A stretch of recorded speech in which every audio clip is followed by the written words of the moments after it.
अल्लाह वालो राम वालो अपने मज़हब को सियासत से बचा लो। अल्लाह वालो राम वालो अपने मज़हब को सियासत से बचा लो। मंदिर और मस्जिद कभी फुर्सत में बना लेना, जो नफ़रत से टूटा हुआ घर तो बचा लो। अपने घर की छत को बचा के रखना, अपने घर की छत को बचा के रखना, जो पड़ोस का दीवार गिराने वालों। और एक ही रहने दो शहीदों का तिरंगा झंडा, जो रोज़ नए नए झंडों में डंडा घुसाने वालों। नमस्कार, आदाब। द वायर में आपका स्वागत है। आज द वायर की टीम मौजूद है अलीगढ़ में। हम पिछले कुछ दिनों से लगातार आपको रिपोर्टिंग करके दिखा रहे हैं ब्रज रीजन की फर्स्ट फेज़, जो उत्तर प्रदेश की चुनावी गहमा गहमी चल रही है, उसमें क्या मुद्दे हैं लोगों के, हम दिखा रहे हैं आपको। और आज हम मौजूद हैं अलीगढ़ में, जो पूरा ये ब्रज का रीजन है। यहाँ पर 34 सीट्स हैं, वहीं अलीगढ़ में यहाँ पर 7 सीट्स हैं। अगर रिजल्ट्स की बात करें तो पिछले टर्म में, जब पिछला इलेक्शन हुआ 2017 में, तो बीजेपी ने पूरी 7 सीटों पर एक क्लीन स्वीप किया था। पर उससे पहले के चुनाव यानी कि 2012 के चुनाव में बीजेपी के खाते में एक भी सीट नहीं आई थी। यहाँ पर सपा और बीएसपी और कांग्रेस का दबदबा रहा है इन सीटों पर। राजनीति जो है इन कुछ सालों में लगातार बदलती रही है। There have been a lot of new developments. और आज मैं मौजूद हूँ एएमयू के स्टूडेंट्स के साथ। यहाँ पर रिसर्च स्कॉलर्स हैं, स्टूडेंट्स हैं, देयर आर यंग पीपल। और आज हम बात करेंगे इस खास बातचीत में सब लोगों के साथ कि किस तरह से वो इस राजनीति को देख रहे हैं। एएमयू भी काफ़ी समय से लाइमलाइट में रहा है, स्पेशली बीजेपी की सरकार के दौरान। और यहाँ पर एक ब्रूटल क्रैकडाउन जिसे कह सकते हैं, वो भी सरकार ने किया था सीएए के प्रोटेस्ट के दौरान। तो आज हम बात करेंगे स्टूडेंट से, यूथ से, कि किस तरह से वो नए राजनीतिक मुद्दों को उभरता हुआ देख रहे हैं, उन लोगों के लिए क्या इम्पोर्टेंस है इन पोल्स की और क्या एस्पिरेशंस हैं इस चुनाव से। आप देखिए किस तरीके से सीएनआरसी में पूरे उत्तर प्रदेश के अंदर लोगों को मारा गया। 20 से ज़्यादा लोगों की पुलिस ने गोली मार दी। किसी तरीके का कोई उनके साथ कोई मुआवजा नहीं दिया गया, कुछ नहीं। और लगातार जिस तरीके से मुकदमे कायम किए जा रहे हैं, यूएपीए लगाया जा रहा है, स्टूडेंट्स को जेलों में डाला जा रहा है, तो इस हुकूमत से तो किसी भी तरीके से यूथ खुश नहीं है। बेरोज़गारी लगातार बढ़ती चली जा रही है। उसके बाद अगर आप पिछली हुकूमतों की अगर आप बात करेंगे तो समाजवादी ने भी यही काम किया है। आप देखिए जब नजीब का जेएनयू से गायब हुए थे, उनके प्रोटेस्ट किया गया था, तो उन्होंने भी लाठीचार्ज करवाया था, मुकदमे कायम करवाए थे यहाँ के लड़कों के ऊपर। किसी को रोज़गार देने का कोई काम नहीं। स्मार्ट सिटीज़ की बात कही गई थी, स्मार्ट सिटीज़ दिए जाएंगे। आप देखिए यहाँ पे कोई स्मार्ट सिटी, अलीगढ़ भी स्मार्ट सिटी में आता है, किसी तरीके का कोई विकास नहीं है। विकास के नाम पे धब्बा है। आप सड़क पे यहाँ पे चले जाइए, जगह जगह आपको गड्ढे मिलेंगे, पानी की निकासी नहीं हो पा रही है।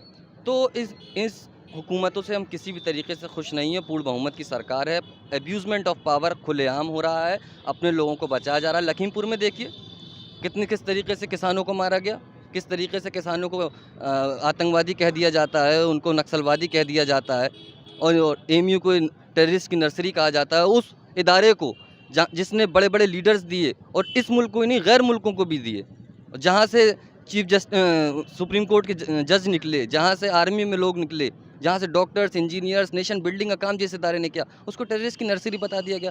तो ये वो मानसिकता के लोग हैं जो देश को तोड़ने की बात करते हैं। पिछले तमाम वक्त से यूनिवर्सिटीज़ बंद हैं, बच्चे ऑनलाइन एजुकेशन ले रहे हैं, लेकिन ये हम सब बहुत अच्छे से जानते हैं कि ऑनलाइन एजुकेशन और एक ऑफलाइन एजुकेशन में ज़मीन आसमान का फ़र्क होता है। There are so many issues, like अगर किसी को कोई प्रॉब्लम होती है तो वो ऑनलाइन क्लासेस में नहीं उसके इशू सॉल्व हो पाते हैं। तो सबसे बड़ा मुद्दा तो एजुकेशन का ही है। मेरा ये मानना है कि यहाँ पर काफ़ी टाइम से लोग प्रोटेस्ट कर रहे हैं। जब लोगों ने प्रोटेस्ट करने के लिए रोड पर आए तो उन पर लाठीचार्ज, उन्हें मारा गया, उन्हें वापस उनके घरों में ही भेज दिया गया। तो ये सब भी एक मुद्दा है। तो बेरोज़गारी की स्थिति कैसी है, and as a young person आपको क्या उम्मीद है बेरोज़गारी की स्थिति से? आपको लग रहा है कि एम्प्लॉयमेंट पर आप लोग क्या सोच रहे हैं? इज़ देयर एन एंग्जाइटी कि आप फ्यूचर के लिए कोई इनसिक्योरिटी है, यहाँ पर लोगों में एंग्जाइटी है कि क्या माहौल है? देखिए मैम, मैं आपको बता दूं कि 2014 के बाद से जो बीजेपी हुकूमत सत्ता में आई है, उसके बाद हमने काफ़ी इश्यूज़ देखे, और जिसमें बेरोज़गारी बहुत चरम सीमा पर देखी। क्योंकि हम लोग अलीगढ़ मुस्लिम के स्टूडेंट हैं, यहाँ से हर सालाना मास्टर का स्टूडेंट निकलता है, ग्रेजुएशन का स्टूडेंट निकलता है, या वकालत करके निकलता है लड़का, या इंजीनियर बनकर निकलता है, लेकिन उसके लिए कहीं जॉब्स वगैरह अवेलेबल नज़र नहीं आती। जो अलीगढ़ मुस्लिम यूनिवर्सिटी में पहले जो कंपनियाँ आती थी, जो प्राइवेट कंपनियाँ आती थी, गवर्नमेंट कंपनियाँ आती थी, उसमें भी ग्राफ थोड़ा बहुत कम हुआ है। और उसके बाद मैं बता दूं, मैं अलीगढ़ शहर में खड़े होकर विधानसभा 75 की कुल की बात करूं यूपी चुनाव में, तो अलीगढ़ दो तरह से जाना जाता है। एक तो अलीगढ़ को बिजनेस क्लास के नज़रिए से देखा जाता है, जहां ताले का काम बहुत ज़्यादा है अलीगढ़ में और ताले के नाम से भी जाना जाता है। दूसरी वजह इसकी जानने की है कि यहाँ अलीगढ़ मुस्लिम यूनिवर्सिटी और तालीमी इदारा है और हिंदुस्तान का सबसे बड़ा इदारा है, जहाँ से हिंदुस्तान के लोग भी रहते हैं और बाहर के लोग भी यहाँ पढ़ने आते हैं। तो हम लोगों ने अलीगढ़ को इस तरह से जाना। और यूपी 2022 की बात करूं तो जिस तरह से हर पार्टी अपना मैनिफेस्टो लेके आ रही है और अपने मुद्दे लेके आना चाह रही है, और जिस तरह से पार्टियां लोगों के बीच में लालची मुद्दे भी ला रही है, कुछ पार्टियां किसानों को रुझाने की कोशिश कर रही हैं, कुछ पार्टियां जाटों को रुझाने की कोशिश कर रही हैं, कुछ पार्टियां मुस्लिम को रुझाने की कोशिश कर रही हैं। मतलब जो आज हम यूपी 22 का चुनाव देख रहे हैं वो कहीं ना कहीं कास्टिज़म या जातिवाद या मज़हबाद में हम देखा जा रहा है। इस पूरे रीजन में बीजेपी ने एक मंदिर को, डू यू थिंक कि आप लोगों को लग रहा है कि मंदिर को, जो मथुरा में कृष्ण जन्मभूमि थी, उसको एक एजेंडा पर वो लेकर आए, तो किस तरह से देखा आप लोगों ने उसका पोलराइजेशन? अगर क्या आपको लग रहा है कि यहाँ पर बैठकर अलीगढ़ में कि मथुरा में जो मंदिर का मुद्दा है वो ज़्यादा इम्पोर्टेंस ले रहा है रोज़गार से और यूथ से और इस चीज़ों पर? नहीं, बिल्कुल इसका मथुरा और इसी तरह के बाबरी मस्जिद क्या शहीद कब हुई थी? 92 में हुई थी, लेकिन अब तक उस पर क्या रोज़गार मिल गया लोगों को? जो लोग कल चिल्ला रहे थे और कहते थे कि हमको मंदिर चाहिए, मंदिर तो मिल गई, रोज़गार कहाँ गया? 2 करोड़ नौकरी कहाँ चली गई गवर्नमेंट की? मंदिर से कभी किसी का पेट नहीं भरता है और न मस्जिद से किसी का पेट भरता है। ये बीजेपी गवर्नमेंट जो आज पॉलिसी जो अपना रही है, इस मर्तबा फेल होती नज़र आ रही है। और रहा मसला कि बीजेपी तो अखिलेश यादव के घर में छेद कर चुकी है, और जिस पार्टी को जो पार्टी पूरी यूपी को रिप्रेजेंट करना चाहती है और कहती है कि नहीं हम सब के भला कर देंगे, उसका घर खुद ही बदहाल है। और फिर उसके बाद ये दोनों एक सिक्के के 2 पहलू हैं, बीजेपी और समाजवादी। एजुकेशन सिस्टम को पूरा बंद करके रखा गया है, स्कूल बंद है, लेकिन पोलिंग बूथ खुलेंगे कहाँ? स्कूल में। और कोविड का सबसे बड़ा जो पूरा सिस्टम जो है, ये सिर्फ स्कूलों में, यूनिवर्सिटीज़ में, ये यूनिवर्सिटी 2 साल से बंद हुई है, 2 साल से ज़ायद हो चुके हैं, और हमारे एजुकेशन पे कोई बात नहीं करने के लिए तैयार है। तमाम पार्टियां सिर्फ अपनी रैलियां कर रही हैं और ये नहीं सोच रही कि बच्चों का भविष्य बर्बाद हो रहा है, हिंदुस्तान का करियर बर्बाद हो रहा है। और हिंदुस्तान को दुनिया के सामने रिप्रेजेंट करने के लिए तैयार हैं प्राइम मिनिस्टर, लेकिन हिंदुस्तान में पढ़ने नहीं देंगे। हाँ, तो as a young Muslim person आप किस तरह से देख रहे हैं इस राजनीति को, जहाँ पर एक आइडेंटिटी को सेंटर स्टेज पे ला दिया गया है और एएमयू पर भी अटैक्स हुए हैं, वीसी की पूरे देश भर में यंग मुस्लिम स्टूडेंट्स, एक तरह से एक पैटर्न नज़र आ रहा है जैसे हमने रिपोर्ट करते रहते, तो आप लोग को किस तरह से देख रहे हैं अपनी आइडेंटिटी को इस चुनाव से जोड़ के? नहीं, इस चुनाव से अपनी हम सबको अपनी, जैसे CA/NRC पे हम अपनी मौजूदगी दिखाना चाहते हैं, CA/NRC को लगा के बताना चाहते हैं कि तुम हिंदुस्तान के शहरी नहीं हो। तो CA/NRC के प्रोटेस्ट ने अलीगढ़ मुस्लिम यूनिवर्सिटी ने ही रिप्रेजेंट किया था, और उसके बाद फिर पूरे हिंदुस्तान में पूरा हिंदुस्तान ने देखा और इसका साथ दिया। जो अलीगढ़ मुस्लिम यूनिवर्सिटी का सेंटर खोला गया था 2013 में, किशनगंज सेंटर, जिसका उस टाइम पे सेंक्शन हुआ था बजट 1.36.8 करोड़ रुपए सेंक्शन हुआ था। उसमें से जो रिलीज़ किया गया था वो 10 करोड़ रुपए रिलीज़ किया गया था किशनगंज सेंटर के लिए। लेकिन किशन सेंटर की आज हालत ये हो गई है कि ना तो उस स्ट्रक्चर से अच्छा है, ना उसके अंदर फैकल्टीज़ अच्छी हैं, और ना ही उसकी बिल्डिंग है।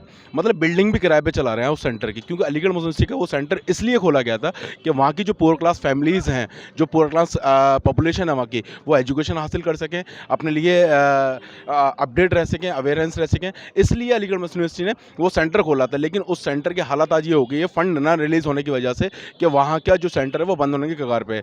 मैम, जैसा कि आप बात कर रही हैं कि करंट पॉलिटिक्स में अभी जो जनता है वो बात करती है विकास की, अभी जो जनता है वो बात करती है संविधान की, अभी जो जनता है वो बात करती है एजुकेशन की, अभी जो जनता है वो बात करती है डेवलपमेंट और परिवर्तन यानी चेंज। तो हमें जो इस टाइम हिंदुस्तान का युवा है, जो महिलाएं हैं, जो नौजवान हैं, जो व्यापारी हैं, तो उनको चाहिए बदलाव, उनको चाहिए परिवर्तन, ना कि उन्हें धर्म की राजनीति चाहिए। आप देख रही हैं जब से सत्ता में बीजेपी आई है तब से आए दिन कभी हमारे लड़कों को, हमारे भाइयों को मॉब लिंचिंग के लिए मार दिया जाता है। जो उनका अभी आप केसेस देखेंगे, 83 केसेस सुप्रीम कोर्ट में आज भी पेंडिंग है, उनकी कोई सुनवाई नहीं है। तो मॉब लिंचिंग पे एक संविधान सख्त होना चाहिए, संविधान तो है लेकिन संविधान सख्त होना चाहिए, डायरेक्ट उसको फांसी होनी चाहिए। तो आए दिन मुसलमानों का शोषण किया जाता है, आप जैसा कि देख रही हैं। तो अब यहाँ का हिंदुस्तान का नौजवान जाहिल नहीं है, बहुत पढ़ा लिखा है, एजुकेटेड है, और हम लोग अलीगढ़ मुस्लिम यूनिवर्सिटी से ताल्लुक़ रखते हैं, हम लोग यहाँ के स्टूडेंट हैं, तो हम लोग भटकेंगे नहीं, जो बीजेपी के इतने सालों से उसका यही काम है कि खाली जनता को गुमराह करना है, उसके अलावा उनके पास कोई काम नहीं है। सीए आने से आपने ये देखा जो अलीगढ़ मुस्लिम यूनिवर्सिटी के हमारे कितने छात्रों पे सोशल एक्टिविस्ट हुए। मैं इमरान मिंटो, मैं खुद एक सोशल एक्टिविस्ट हूँ। कितने लड़कों को जेल भेजा गया, कहीं ना कहीं उनको कितनी ज़्यादती उठानी पड़ी। उनका बस एक कसूर था, उन्होंने एक संविधान के खिलाफ आवाज़ उठाई थी। उनका ये कसूर था, उन्होंने अपने भाइयों के लिए आवाज़ उठाई थी। उनका ये कसूर था कि उन्होंने संविधान की रक्षा करने के लिए आवाज़ उठाई थी। मेरा सवाल ये है कि क्या अभी भी सीए एनआरसी यहाँ के यूथ के लिए और आप लोगों के लिए अभी भी एक बड़ा मुद्दा है? बड़ा मुद्दा है इसमें। हम लोगों ने जाने गई हम लोग को जेल में भेजा गया, हम लोग ने लाठियां खाएंगे, तो कैसे मुद्दा नहीं रहेगा? जामिया के लड़कों को अलीगढ़ मुस्लिम यूनिवर्सिटी का हम लोग ने लाठियां खाई हैं, तो क्या हम लोग भूल जाएंगे वो 15 दिसंबर की रात जिस तरह से हम लोग पे अटैक हुआ था? मैडम ये एक भूलने वाला नहीं है, हिस्टोरिकल मूवमेंट रहेगा और इतिहास के पन्नों में लिख गया। जी, सीएनआरसी पे मैं एक बात बोलना चाह रहा हूँ कि मैं खुद 100 दिन जेल में रहकर आया था अभी सीएनआरसी के मामले में।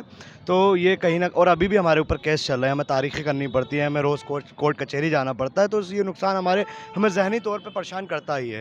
देखिए, बहुत बातें हो गई, सबने सुन लिया, सबने कह दिया। हम सिर्फ ऊपर की बातें जो दो चार, जितना गहराई में जाएंगे तो सालों गुजर जाएंगे। 70-75 साल शायद देश को हो गए, सब चीज़ों से लड़ते हुए वो चलती रहेंगी।